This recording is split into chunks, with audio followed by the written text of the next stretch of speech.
Tonight, Ukraine proposes a new peace plan, opening the door to giving up territory as the fighting rages on. The concessions, demands, and the U.S.'s role, all aimed at ending nearly 4 years of war. Extreme cold surpassing -50 puts Yukon's energy grid on the brink. We're asking Yukoners to be mindful of when they are using electricity. How people are being told to prepare. Tourism from America edges up as Canadians continue to abandon the States. This is about personal safety. Why the boycott's holding firm.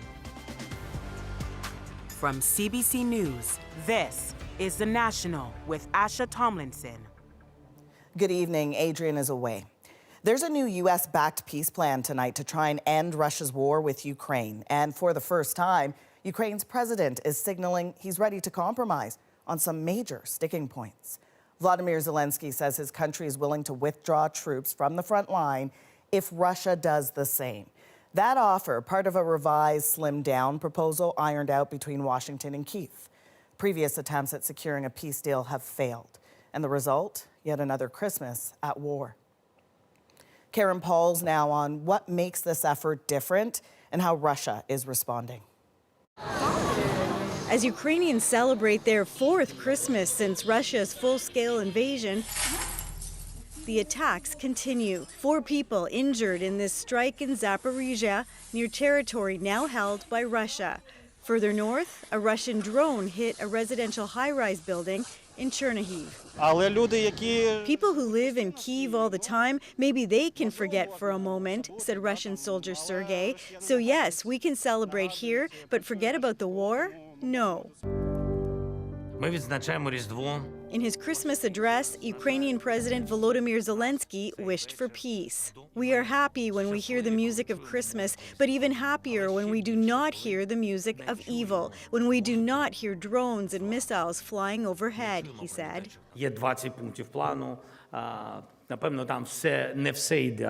This as Zelenskyy gave new details about a 20-point plan hammered out with the Americans in the last week. For the first time, Zelenskyy offered to pull his troops back from areas of the eastern Donetsk still under Kyiv's control.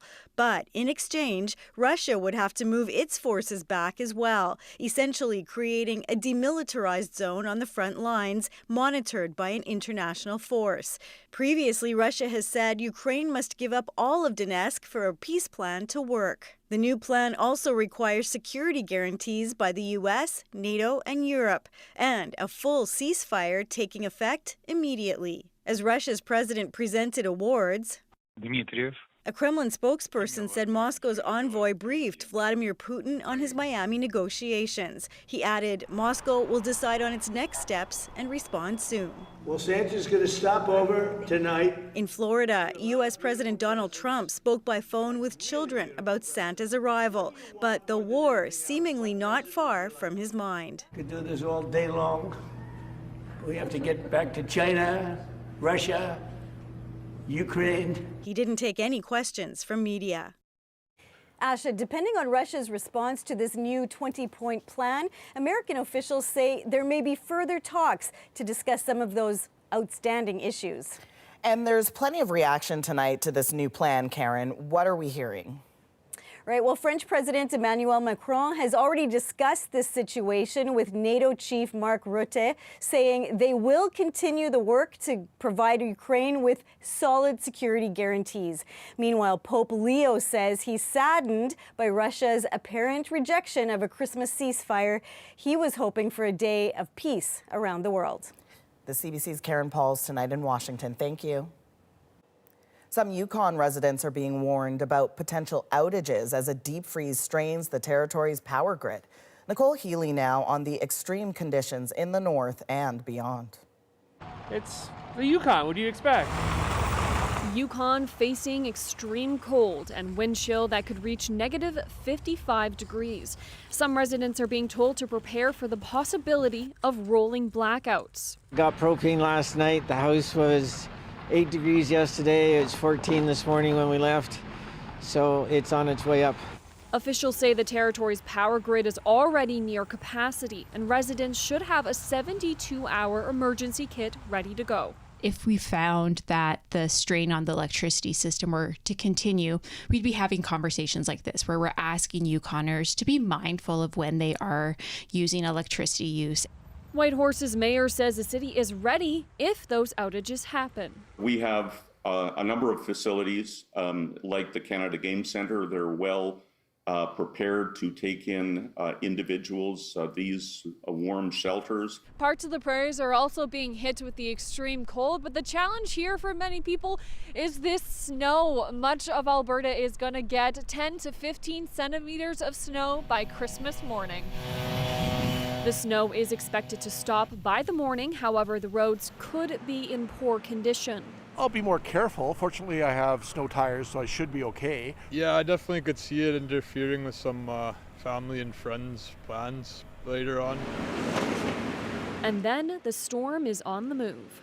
Throughout the overnight hours and into Christmas morning, it starts to pivot and make its way eastward across the northern part of the prairies. Two parts of the country facing their own versions of extreme weather events. Nicole Healy, CBC News, Edmonton. What happened? You got stuck? Heavy rain is washing out roads and triggering mudslides in parts of Southern California. A powerful storm has prompted a state of emergency and evacuations. Among the neighborhoods most at risk are those still recovering from devastating wildfires earlier this year. Prime Minister Mark Carney has shared his holiday message with Canadians. It's his first as Prime Minister. Carney says this time of year is about coming together and that Canada is strongest when it's united. For Canadians of all traditions, the holidays remind us that there can be hope after despair, that light follows darkness. This is a time to remember those in need of comfort, those struggling to get by, those grieving a loved one. A time to help with a call, a visit, or an act of kindness that reminds someone that they are not alone. And although this year has brought more than its share of challenges to our country, we've also been reminded that we are fortunate to be part of one extraordinary, generous, and caring nation. That we're strongest when we're united, when we look out for each other, when we take care of each other.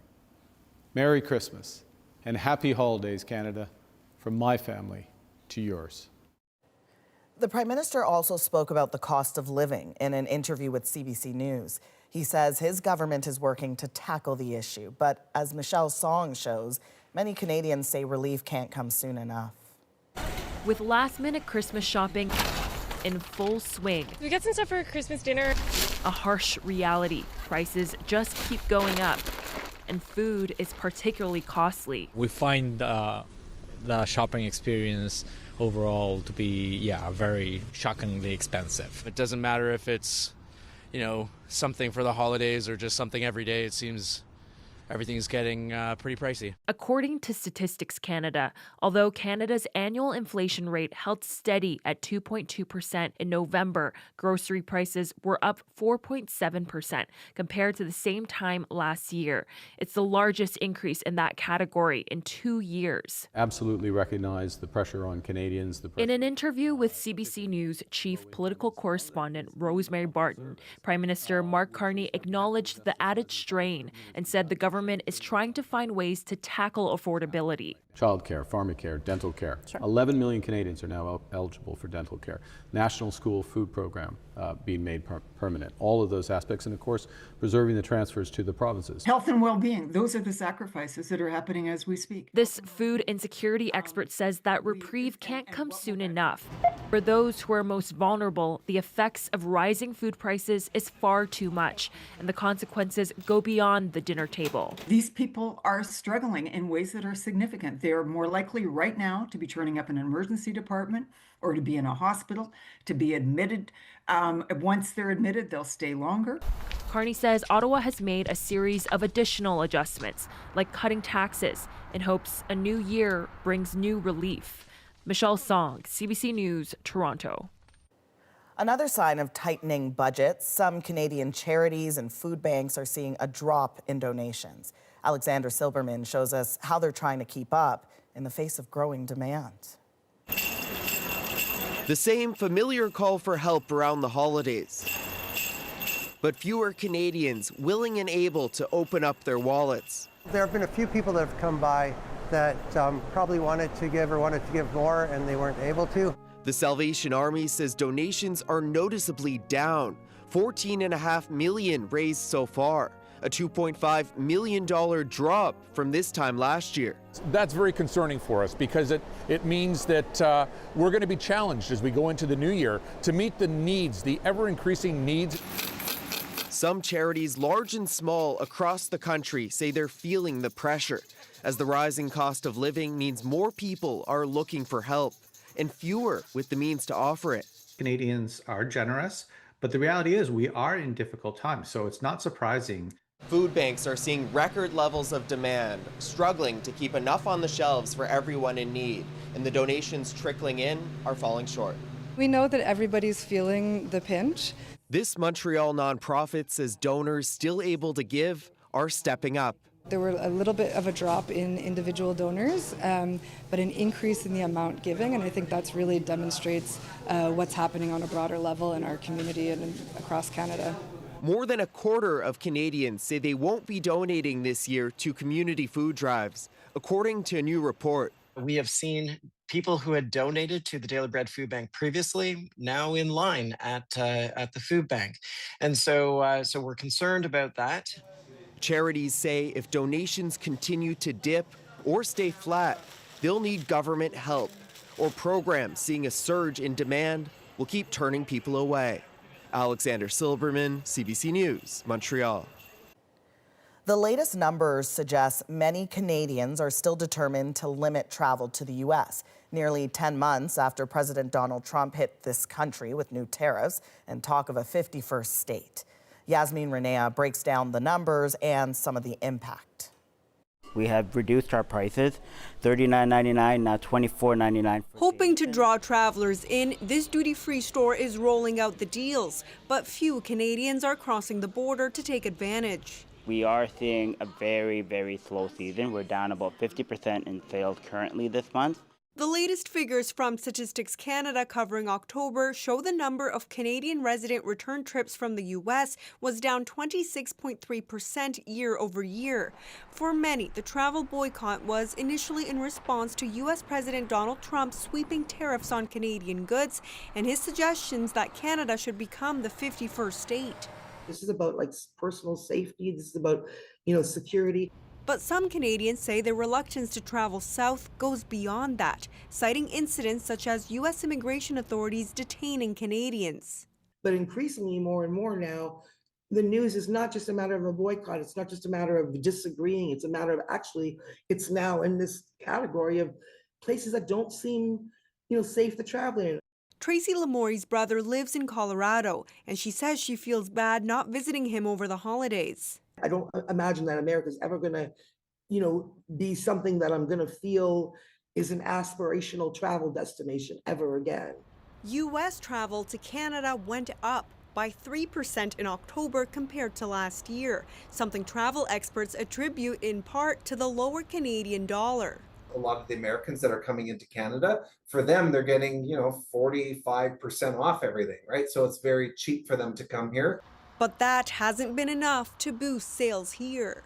Typically, on a day like today, it would be about 400 transactions, and we're only probably at less than 100 right now.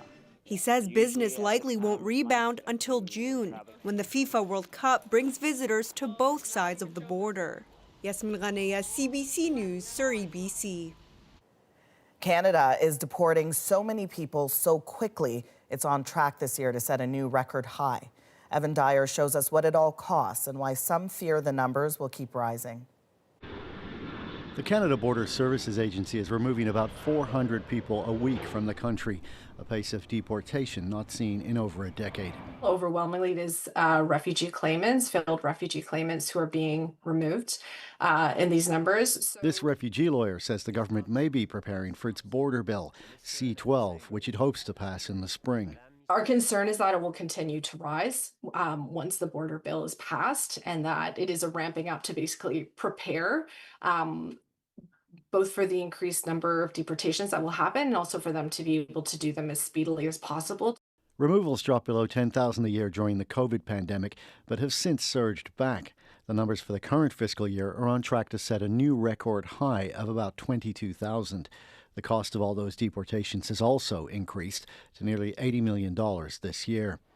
CBSA says it costs between $3,000 and $4,000 on average to remove someone who leaves willingly without the need for escort.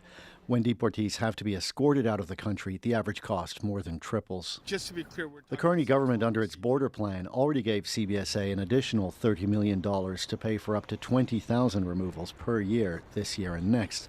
The agency says it's on track to deport even more than that. Not all deportees came as asylum seekers. Some came as foreign workers and international students, only to see the rules get tighter. You might say, well, there are just more and more people who are removable and we have to deal with them. It's important to think about how policy choices create more deportable people. The Carney government has said it wants to slow population growth in Canada, and it appears to be succeeding. Canada's population actually dropped in the last fiscal quarter by 76,000 people, the largest quarterly drop ever recorded. Evan Dyer, CBC News, Ottawa. If you're waiting for compensation after a delayed or canceled flight, don't expect it anytime soon. Canadians, when they travel, when they think that these so-called air passenger bill of rights are actual rights, right now it's a right to wait in line. Ottawa responds as the backlog of passenger complaints keeps growing. Plus, an inside look at Canada's efforts to defend the Arctic. If we see anything abnormal that isn't supposed to be there, we report it to headquarters. Why surveillance is key to the future of the North. We're back in 2.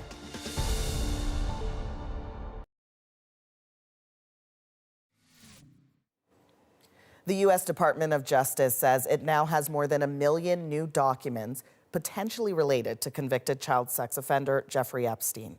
They were turned over to the department by New York federal prosecutors and the FBI and are now being reviewed for legally required redactions. That means it will likely take weeks for the documents to be made public. Years after the rollout of Canada's Passenger Bill of Rights, the backlog of complaints is now approaching 90,000. Marina von Stockelberg on what that means if you're seeking compensation. Complaint queue. I still have another 5 stages to go through. Gerald Van de Ven has been waiting 2.5 years to find out if he'll get money for his delayed WestJet flight. Pilot had said 4 or 5 times, this is 100% the airline's fault. They could have avoided this. So after WestJet refused to reimburse him, he filed a complaint with the Canadian Transportation Agency. The federal body holds airlines responsible under Canada's air passenger protection regulations. It decides if the airline has to compensate a customer for issues like delays or cancellations within its control. But the backlog of complaints sits at 88,000 cases, and there's no estimate for how long people like Van de Ven will be stuck waiting. It's been very frustrating, and it doesn't give me a lot of faith in the systems that we have in place, that they're actually there to help us. For 2 years, Ottawa has promised to update the regulations, making it clearer for travelers to know their rights and harder for airlines to deny compensation, hopefully fixing the complaint backlog. We've been waiting to get these amendments out to improve things for consumers when it comes to air travel. And they've just been stuck in the swamp in Ottawa for far too long now. The transport minister doesn't have an explanation for the holdup. No one wants to be in a backlog for compensation. It is a state of affairs that I'm not happy with, and we want to make it better for Canadians. The Conservatives' transport critic says the air passenger protections aren't a priority for the Liberals. Canadians, when they travel, when they think that these so-called air passenger bill of rights are actual rights, right now it's a right to wait in line. The Transportation Agency says just over half of the complaints that make it through its process result in passengers being compensated. But in several cases, the airline has taken the customer to court to fight the decision and try to avoid payment. Further proof, critics say the current system isn't fit to fly. Marina von Stackelberg, CBC News, Ottawa. Canada's military is teaming up with northern communities to protect the land and sea. As Nunavut continues to grow, we have to make sure that they're growing at a rate that we can sustain it. We take you inside efforts to preserve the Arctic environment. Coming up.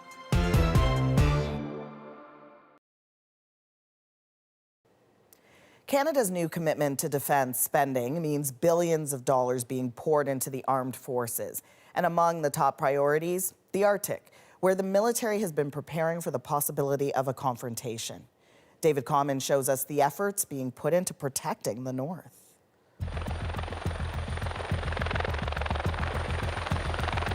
Welcome to the Canadian Arctic. This is a part of Canada that many Canadians, frankly, don't think a lot about. But our adversaries are thinking about this land. This is a special looking at Arctic sovereignty and what we're doing to protect our land. Canada's military is stretched, not enough soldiers. Today the mission is to insert OP India 11 Charlie. Not enough equipment. All right, let's do it, people. In an increasingly dangerous world. For years, we've relied on the Americans to jointly respond to threats in the north. But our once closest ally has become ever more unreliable. And starting engine number 2. And so here, in the Arctic, the Canadian Armed Forces are showing the country and the world how they'd respond by land, air, and sea to threats in the Arctic. It starts with the Navy. This is Operation Nanook. 25 west. As the alert comes in, This Canadian warship 433, roger, over. the Canadian Navy ship bursts to life. We are on board HMCS William Hall, high in Canada's Arctic waters, remote, stunning, and often unforgiving. Do we have any indication they're more on the southern side versus the northern side? No indication, but we'll be able to clear this as we're going. An aging Air Force surveillance aircraft has identified an unknown small vessel plying these waters. All this a simulated exercise to assert Canada's Arctic sovereignty, something more important now than perhaps ever before. The Navy, Air Force, Army, and Coast Guard have gathered to practice what is considered a likely threat. A suspect boat potentially approaching sensitive military sites here, possibly involved in espionage, even sabotage. So you get tasked with this. How do you actually proceed now? So now that we've been tasked for it, we're going to go and take a look and try and find this person. We don't know exactly what is the reality, so we have to go and confirm the information that we've seen. So we're given that, as well as what other assets that we have available to us. Follow with us. It's up to Commander Scott Kellerman to locate the boat and the people on board, a needle in a vast Arctic haystack. We're talking about a period of about 100 square miles, so it could be something that could be very challenging to find. It's actually why having an air asset like the Canadian Coast Guard helicopter is vital. Air power is an important part of finding things in an area that's that wide. A challenge in an area vital to Canada's future. Much of the country's economic prospects rely on defending our control over the Arctic. So as part of an annual operation in the north, soldiers from southern Canada come to the Arctic, dropped on mountains for days at a time. It's one part rehearsal, one part survival, and one part surveillance. While we have satellites and other detection equipment to figure out who is in our waters, a lot of that is quite old, and so they still use people to watch out for ships and strangers who are passing through our Arctic waterways and lands. For nearly 80 years, Canada has relied on the local know-how of the red-coated rangers to help patrol this territory. They live here, so it's a permanent presence. Many are Inuit, intimately familiar with the land and water. They need to know how to survive out on the land. At 71 years old, Titus Alulu of Pond Inlet, or Mitimatalik, has been a part-time ranger for close to half a century. Our job is to be in our area to observe and to listen and to see. If we see anything abnormal that isn't supposed to be there, we report it to headquarters. A sentinel standing on guard for Canada in the north. For this patrol, I'm sergeant. That's the highest rank you could go. In the Rangers? In the Rangers. Inuit people have generations of experience watching over this land, but have not always done so voluntarily. For years, thousands were forcibly relocated across the north so the federal government could lay claim to land here. The ship Arctic took them to Ellesmere Island. They didn't know they were going. Titus's mother, seen here on the right, was among those moved further north without notice in the 1920s. My grandparents were moved from this beautiful place between 1918 and 1921. The ship came 4 in the morning, or they were out this way. They were left with kayak, traditional kayak, dog team, sealskin tent. And he was given a uniform, RCMP uniform, to a place where he did not know. He's never been there. He didn't know what the animals were. Why were they moved? Probably sovereignty. Up in Ellesmere Island. That's across from Greenland. You're describing a situation where your grandparents were forcibly moved by the government of Canada so that the government of Canada could say, we have sovereignty over this part of the world. That's a human flagpole. Yeah. How does that feel? I don't know.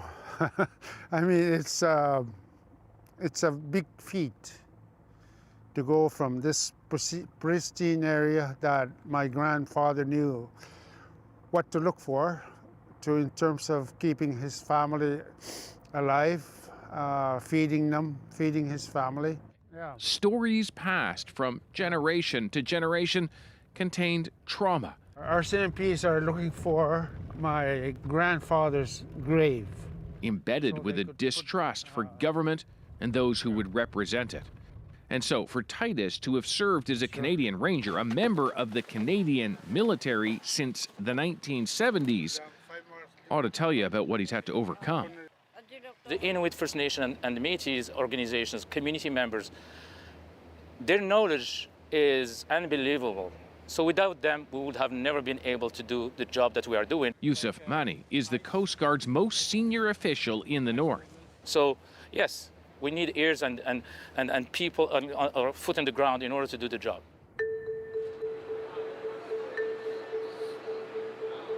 The Arctic is facing enormous change. A warming climate means more shipping, and with that, more nations planning to send vessels through Canadian waters. When we say traffic, the word traffic comes with the word risk. There is the risk that other countries may take a great interest in this region because of critical minerals, because of the shipping routes. The geopolitics, we cannot ignore it for sure.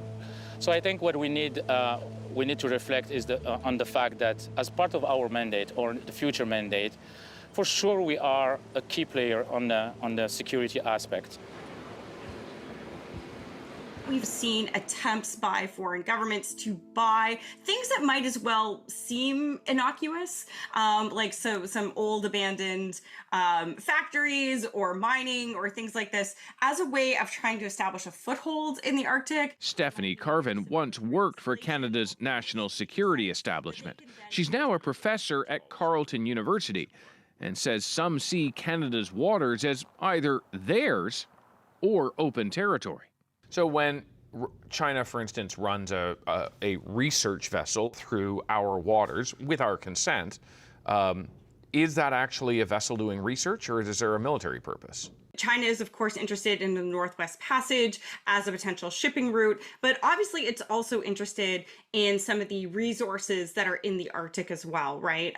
There's a lot of natural resources. It has an ambitious plan to basically control a lot of the rare earth elements in mining and wants to invest in the Canadian Arctic. So there are concerns that, for example, that some of the practices that China does when it comes to, natural resources mining is really an attempt to establish effective control. This is not some far-fetched scenario. Just this summer, Canada launched surveillance aircraft to monitor the Zhulong 2, a Chinese vessel whose government says is for research, but is believed to have a military application. An independent researcher also tracked a Canadian Coast Guard vessel, mirroring the Chinese icebreaker's transit.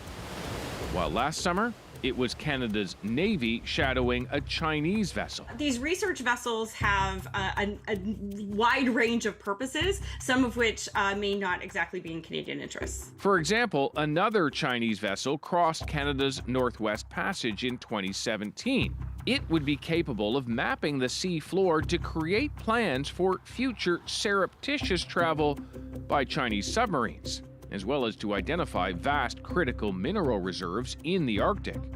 It's not just our traditional adversaries either.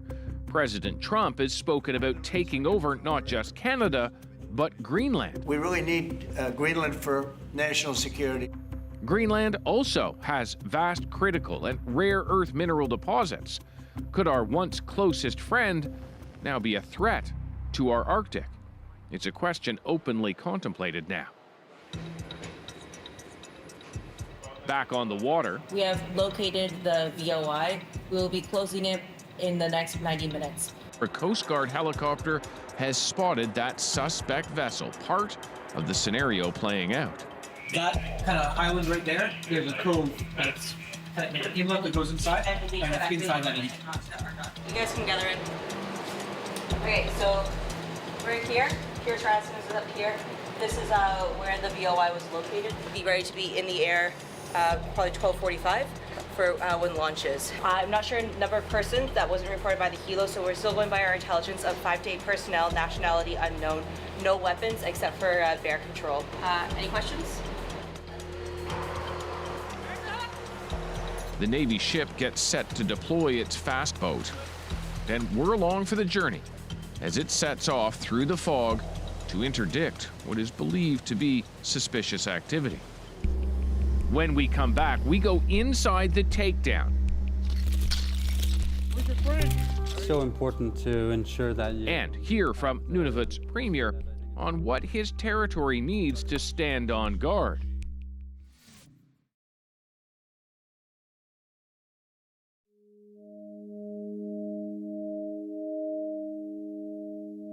Pond Inlet, Nunavut, known locally as Mitimatalik, the fourth most northern civilian community in all of Canada.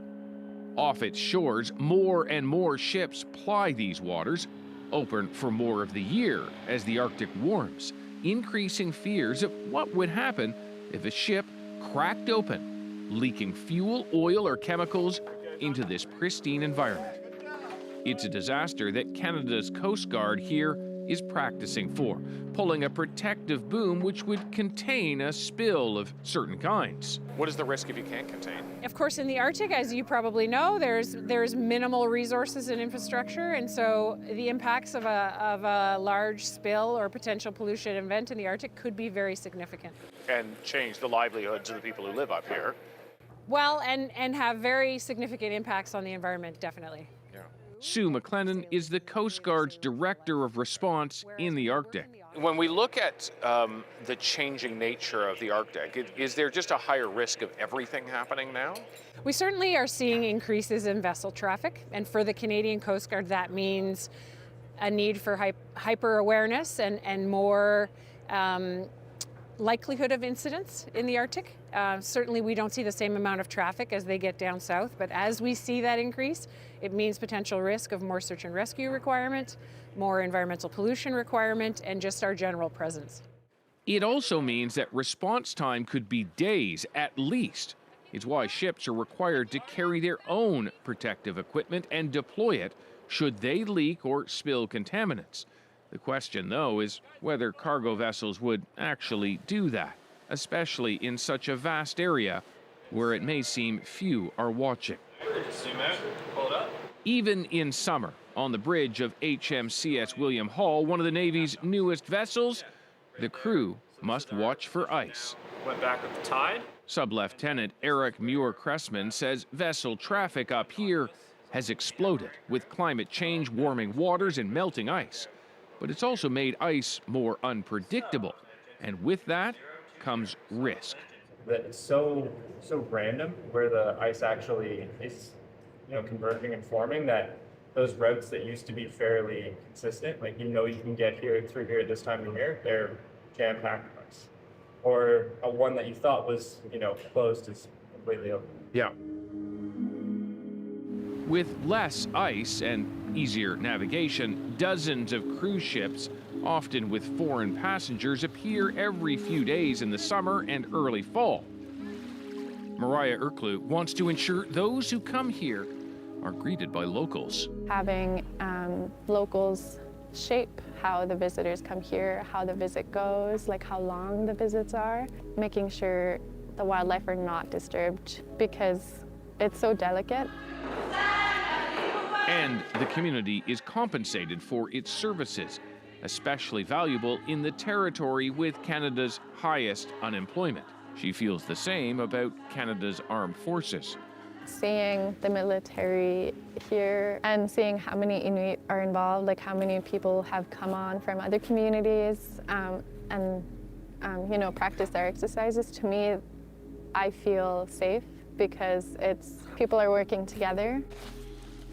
She also sees big changes in her homeland. More people, more ships, more visitors. And with it all, a need for more protection. As Nunavut continues to grow, security is, of course, a big one, but it's like so many things are happening at the same time. We have to make sure that they're growing at a rate that we can sustain it. And because too much of anything is wrong, right?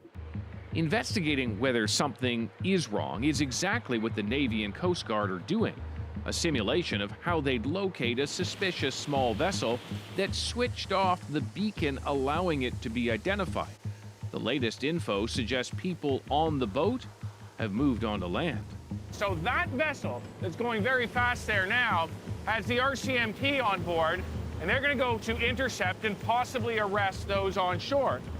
As the boat pulls in, a group of Inuit point out the suspicious people. In reality, they're Coast Guard personnel playing the part of a bad guy. The Mounties move in. Why'd you run? And make an arrest. Then load the suspects into the boat. What did you find on them? He had a handgun, a restricted firearm, Russian military intelligence identification, and drugs on his person. All right, so the trifecta, basically. It was full meal deal, yes, sir. Yeah. This practice scenario may seem far-fetched, but those close to national security circles think something like this could indeed happen. We are trying to arrange an air evac via helicopter Griffin. It's why they're practicing. What if an adversary approached some of the sensitive, unmanned military sites in the remote north? From here in Eclipse Sound, Nunavut, we turn to the person who is charged by the Canadian Armed Forces with protecting the entire vast north, which is most of the landmass of this country. The first step is to observe. And how we observe, there are so many different ways of observing with the new technology that we have. We can put together land forces, air forces, maritime forces. Brigadier General Dan Riviere is the commander of Joint Task Force North, a permanent presence of 300 soldiers and civilians watching over 40% of Canada's entire landmass. So here we are, General, in the north. What is the threat here? There's no conventional threat that I can speak of, okay? So the scenario of conventional landing and invasion here is it's not realistic. The threat is more about climate and its effects. It's a fight for survival before anything else. Could another nation, for military or other purposes, run a vessel through these waters without us knowing? I don't think that would be possible. We track everything that moves. Subsurface, submarines? I would have to defer the question to Navy, but I don't think it could happen with all the observation equipment that we have. Larger ship traffic is monitored from here, a Coast Guard operations center in Iqaluit. But smaller vessels could more easily evade satellites and other surveillance. couple of blocks away from the center, we head to Nunavut's legislature, a spectacular space filled with Inuit art, to meet the territory's outgoing premier, PJ Akiagok. We've had so many ambassadors from countries around the world come talk about the possibilities of wanting to see how we could work together. Interested in getting a piece of what the North offers. We've really done our part in terms of asserting our sovereignty, whether it's through land use, whether it's through occupancy, to the vast part of the country that very few Canadians actually get to see firsthand. But the important part is that we've really done our part, and I think we're starting to see some conversations around what we could do to make our communities much more vibrant. For instance, there is talk in Ottawa of an Arctic economic and security corridor, roads and fiber connectivity to the rest of Canada, boosting internet access and thus economic opportunity. Whether it's nation building, whether it's access to deep sea ports so that our resources could come to market, or whether it's really bringing down the cost of living that you see so significantly across the Arctic. We talk about Arctic sovereignty, and you're also talking about the well-being of communities. I think what you're saying is there's an equal sign between those two things. They go hand in hand. You need healthy communities to assert your sovereignty. We've struggled, whether it's the lack of housing and the housing crisis we've tackled since then. We've really have put significant investments to bring partners in to actually build, for the first time in our history as a territory, homes in every community. They will be airborne in 10 minutes. Over. Back with Operation Nanook, one last drill, a medical evacuation in one of the most remote parts of our country. Stay with us.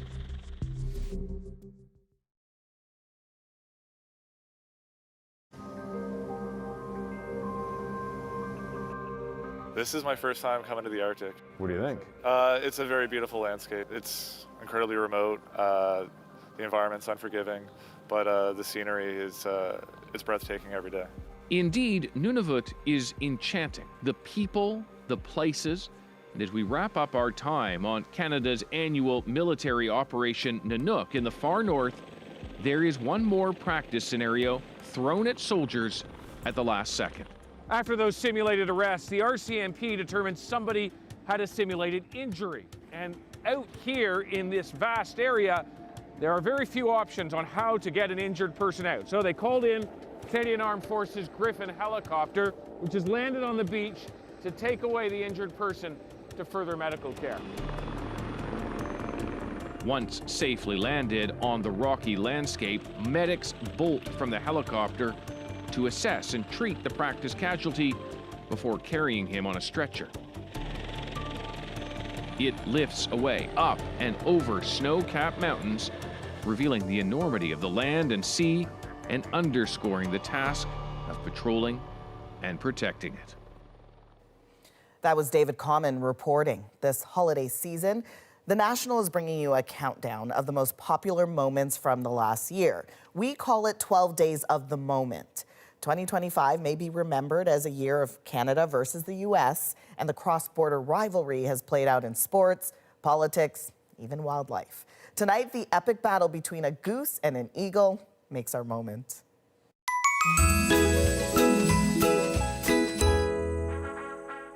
It was like boxers in a ring. It's very symbolic in the political context. People will interpret it like boxers for each of the two countries, but that's for each person to interpret. We saw a bald eagle coming in. From then on, it was a 20-minute fight. The eagle kept repeatedly attacking, and the goose was hissing and pecking as best it could, defending itself. There were pauses. Each of them seemed to have been catching their breath or deciding what the next move would be. There was round 1, round 2, round 3, and so on. And all the rounds had everything in it. Like in boxing, the contestants were getting more and more tired. And there were times when it seemed hopeless for the goose, and the goose was under the eagle. I thought it was over. However, it was very, very impressive. The goose fought back and came out of that and survived the day. Look, Mervin's play-by-play is everything. Now, keep in mind, this happened around the same time U.S. President Donald Trump launched his trade war back in March. So you could definitely look at this as nature's way of playing out that political drama.